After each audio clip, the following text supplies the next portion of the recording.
voy a presentar a Justo Salas Santos, Justo Antonio, que me dice, presenta. Hombre, yo creo que no hace falta que le presentemos porque todo el mundo le conoce.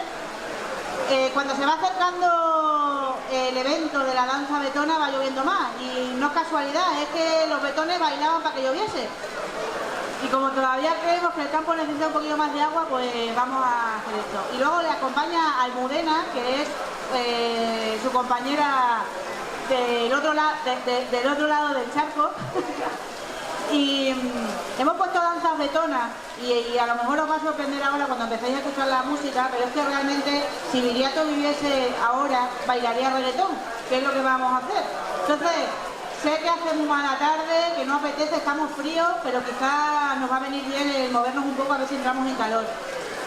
Seguimos resistiendo a pesar de la alerta amarilla, así que por favor, animaos y vamos a seguir a estos dos danzantes que seguro que nos vamos a pasar muy bien. Muchas gracias.